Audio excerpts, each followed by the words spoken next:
Good evening and welcome. Tonight we will be going over the history and geography of Anbar in Iraq. Now, as you can tell right away, this is a huge section of the country, and in fact, it is the largest governorate in Iraq. Now, if you've seen my channel before, you've probably heard me say, and you probably already know it's coming, so saying it along with me, Mother Nature does not make straight lines. So when you see straight lines on a map, that means that there's no mountains there, there's no rivers there, there's nothing to delineate a border. It is man-made. And when man has to draw a straight line in the landscape, that means there's nothing there. And that's very true for this section of Anbar, pretty much all right here. This is part of the Syrian desert. And the Syrian desert is very dry, very sandy, very typical desert. You know, like think of a desert. That's what it looks like. There's not a lot there. Much like there's sand, there's rocks. But not much else. You can see on this map, though, all of the various wadis that flow through the desert area. So what is a wadi? A wadi is a riverbed that is completely dried up for part of the year. So when it is raining, it fills up with water and flows through the desert. But once the rainy season stops and it dries up, the entire riverbed is gone. You just see the indentation of where it was. So that is a wadi. A river that's only there some of the time. Not really most of the time, but some of the time. But there is one big river in Anbar. You can see it flowing right down here. This is the Euphrates River, as in, yes, the Euphrates River. We are in the area known historically as Mesopotamia. Mesopotamia means the land between two rivers, and one of those rivers is the Euphrates. Now, the Euphrates definitely does not dry up like all the wadis out here. It flows very aggressively, and you can actually see these big lakes here. There's one there, and one there. These are man-made lakes to help control the flooding, because sometimes it runs so hard it floods the surrounding area. So the lakes were made to help kind of ease that pressure. You can see one up here. Just this bit of the lake up here is coming from the Tigris River. So as you can imagine, since this is nothing but dry sand and rocks, and this is life-giving flowing water, pretty much everybody in Anbar lives along this river here. Lots and lots and lots of farms and towns growing things like grains and potatoes, things that grow really well in this kind of climate and in this kind of floodplain. The largest city, actually I didn't double check to see if it was the largest city, I'm just assuming. The largest city is right here. It is Fallujah. Right here. And then just over here is the city of Ramadi. This is the capital of Anbar. And if you look a little closely, you can tell that this is the suburb area to Baghdad. Baghdad is just right there, just across the border there. So you can imagine this is a big city center, and it flows out into over here, but you can see all the various other towns and things along the river. So while there are a couple of settlements here and there throughout the desert, you can see one right there, pretty much everyone lives alongside the river. Anbar is the least populated governorate in Iraq, but the largest. So that just tells you really how empty this area is. Not a lot going on here. There are some nomadic peoples and things that live in that area, and like I said, there are towns. You can see them along the road there, but pretty much everybody who lives in Anbar lives over here. Anbar, by the way, means the warehouse, which I don't think there's any other location on the map anywhere in the world called the warehouse. Correct me if I'm wrong, because I do want to know. To me, it's like a very not very fancy name, right? The warehouse. So let's talk about why this area is called the warehouse. Some of the governorates in Iraq are named after certain historical things, like you can see Salah-ad-Din up here after the famous general. You can see Nineveh up here after the Mesopotamian city. Anbar is also named after a very, very old town from Mesopotamian times. It was located up here just north of Ramadi, and it was called Anbar. Anbar, right? The warehouse. Because that area was where the warehouse was. In Mesopotamia, they had abundant fruits and things, and there is apparently a big stockpile right there for people who were trading in the area, could go there and trade. So I think Anbar comes from an Aramaic word. Actually, it's not Arabic. Isn't that cool? The Aramaic word for warehouse. That's really neat to me. The ruins can still be found up here. The city was destroyed by the Roman Emperor Julian in 363 CE. He reigned for like 3 years, but during that reign he decided to declare war against the Sassanids, which was in control of this area. So he came through, fought in the city, and pretty much wrecked it. He was killed in battle, I think, the next year. But this area, actually before that even, in kind of this region, primarily in what's now Fallujah, was a big Jewish center. Many, many Jewish people were living in this area. The Sassanids didn't take too kindly to Jewish people, so this area was kind of like a little refuge for them. There was actually a really big school in Fallujah, a Jewish academy. I didn't write down its name, that's unfortunate. That sprang up around the 500s here, and the Jewish community really thrived in this area. Big center of education, kind of a prelude to Baghdad, right? A center of culture and education for the Jewish people of the area.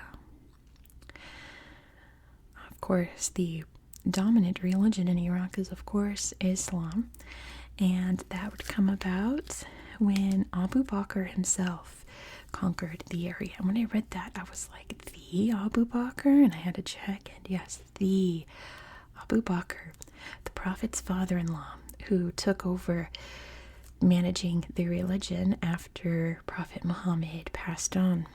He fought all up the Arabian Peninsula and came up into this region and a little further west over to the Levant, claiming it for Islam and bringing the religion into the area, and it stayed there ever since. Now, when the Abbasid Caliphate came to power, they were actually centered in Ramadi, until they could construct the capital city of Baghdad. It was here for about 10 years until Baghdad was completed. And then they moved to the capital of the caliphate over there. I think that's really cool. Because, like, Abbasid Caliphate and Baghdad go hand in hand, right? That's how that city became, like, the Islamic center of culture and learning. But it all started right here. I think that's super neat. Unfortunately, the Mongols would come through in the 1200s and absolutely destroy this area. Now, we all know the Mongols are very notorious for waging violent war, leaving destruction in their wake. But in my opinion, Iraq got it the worst, like the area now known as Iraq, got it real bad. The cities here literally never reached the peak of glory they were at before. Ever since then, it was like the 1280s, I want to say. The area was devastated. Even the train agrees outside. And has never reached that level of splendor in the area ever since. So this is when the dominant people group in what's now Anbar were called the Dulaim, a big nomadic tribe. And once the Ottoman Empire took over this area, they named this territory the Dulaim area, because that were the people that were traveling and living in the area here in the desert. It wouldn't officially become Al-Anbar Governorate until 1921. This is when Iraq was not independent yet from Great Britain. That would be in 1932. So this is when they, like the king and the British government, were definitely putting pen to paper and mapping out what everything was going to be once the country became independent. So that's how we got Al-Anbar, naming it after the ancient warehouse town of there. And, not much really went on until the 2000s up here. The Muslims in this area are primarily Sunni. We're, of course, talking about the Euphrates area, right? If you don't know, there are many different sects of Islam, but the two biggest ones by far are the Sunni and the Shiite. And the majority of Iraq are Shia Muslims. I think recently it's about 60-40 Shia to Sunni. The big guy in power at this time, Saddam Hussein, was Sunni. And he picked all of his Sunni buddies to rule the country.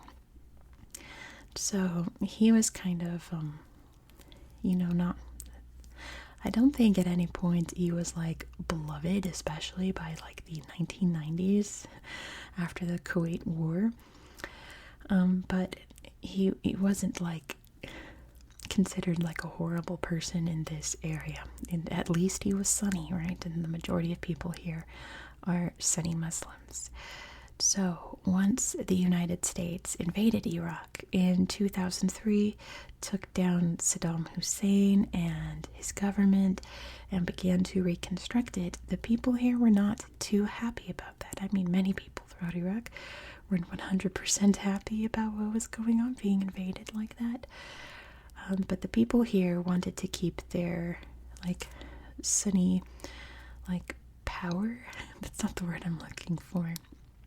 They're like, their reign of their religion being the powerful one, even though it's not the majority religion. So a huge insurgency formed in Fallujah after the invasion in 2003. And the Americans fought them pretty aggressively for quite a while. Many battles happening in this area, trying to just like anti-American fighting. I'm trying to figure out how to say it calmly. I think some of the movie The Hurt Locker took place here. I think that's where I know the name Fallujah so well. I could be wrong. I have not seen that movie in like 10 years. Really good movie, by the way. Very depressing. There's a reason it's called The Hurt Locker. You really have to be in a mood to watch that movie, but it's really beautifully shot. course, the insurgency would take a back seat for what was about to come next. And I really have to be careful with my wording because of YouTube and because I don't want to stress you guys out, because this is a very stressful topic. It is not a good one. Pretty much the group that's now agreed upon to be called IS really sprang up in this area. IS, pardon me, try not to lose my voice, I'm almost done. IS standing for Islamic State. It's also known as ISIS or ISIL.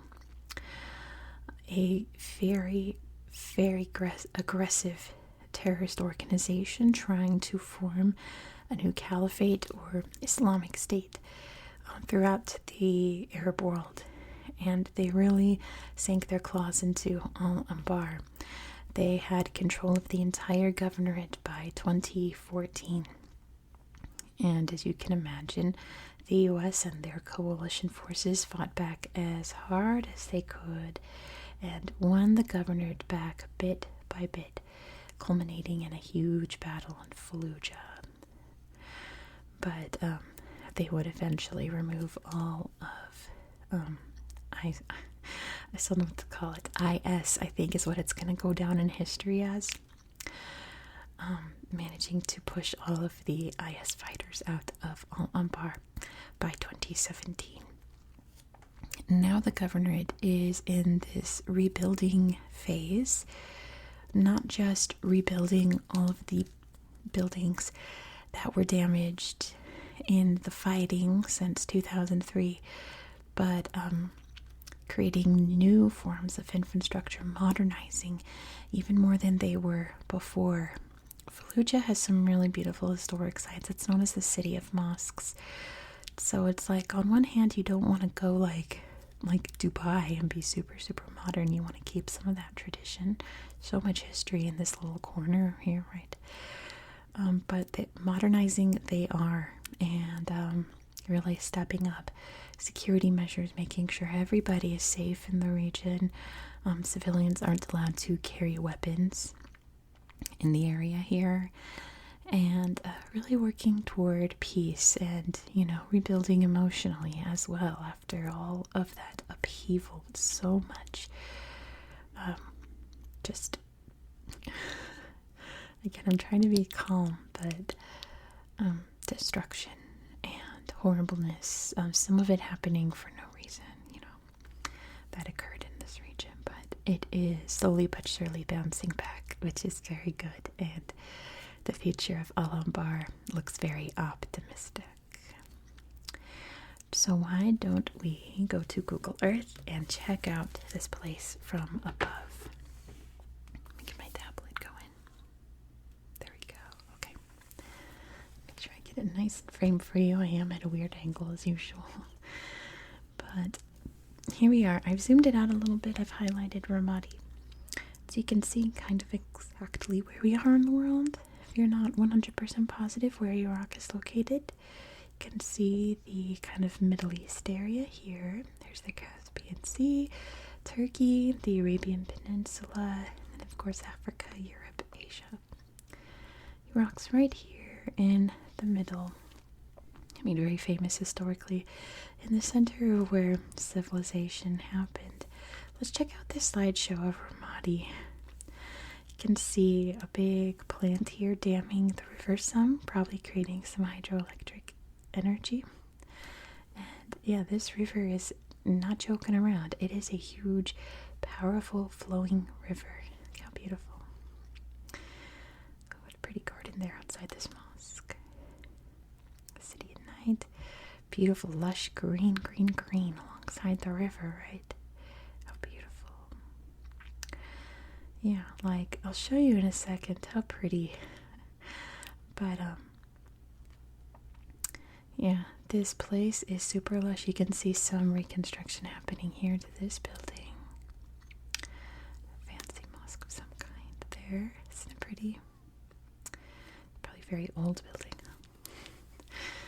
Anyway, let me show you what I'm talking about. So here's the Euphrates River. First of all, let's look at the desert. Boom. Desert, right? Very typical desert. You can see the wadis. They're all cracked and dry,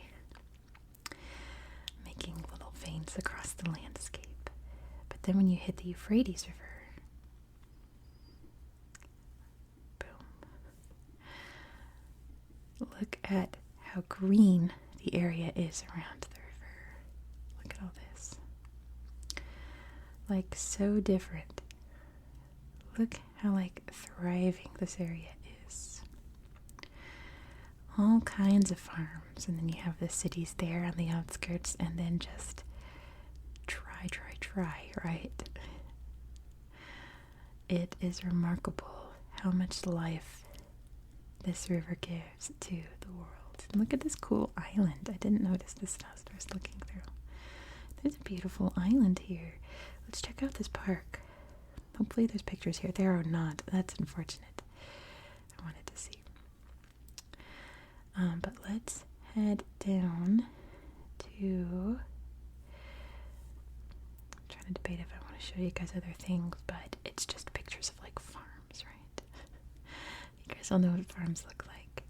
These farms are very beautiful. Let's follow the river down to... There's heat. Okay, let me zoom out. Otherwise, we're going on a river cruise. Alright, there's Habania Lake. I don't want to spoil it for you. I want to show you this lake. This is one of the overflow lakes here. It has a really amazing feature you can see from above here. Look at this. Look at this. This place is called the Blood Coast. Let's take a look.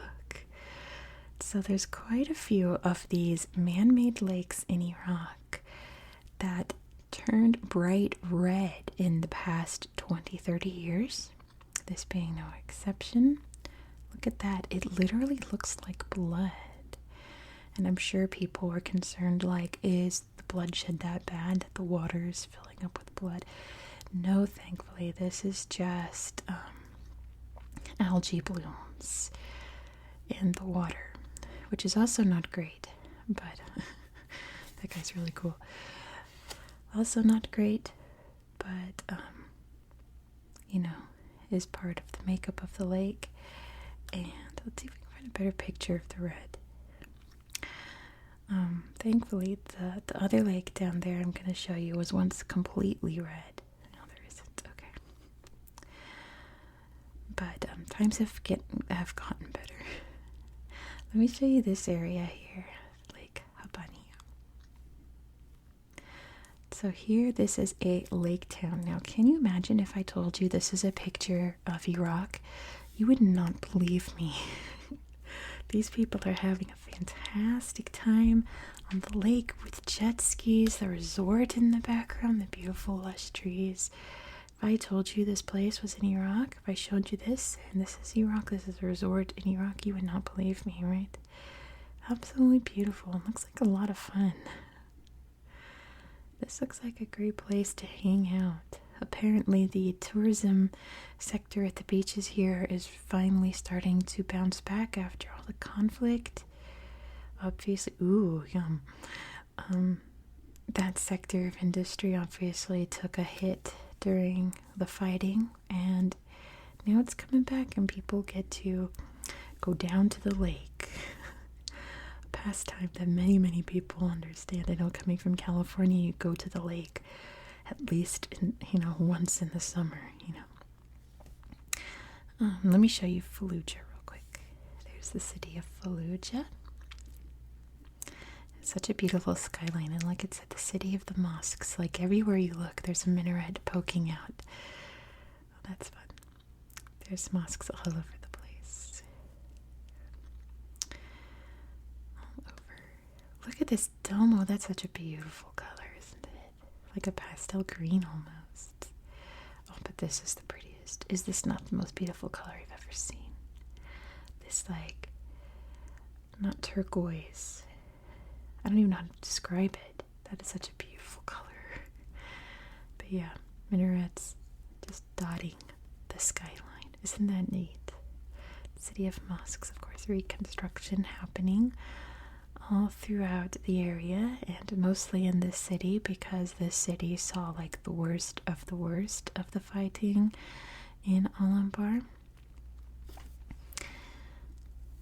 So yeah, that's Fallujah. And then I want to show you the lake down here, this little overflow lake. Here we go. Lake Razaza, which you can see some blood down there, but that's not blood down there. That's part of the next district over, maybe Kerala, I'm not sure. This lake actually almost completely dried up in the 2010s. There's satellite images of this lake, of course, being bright red and like half this size, and it's slowly building back up.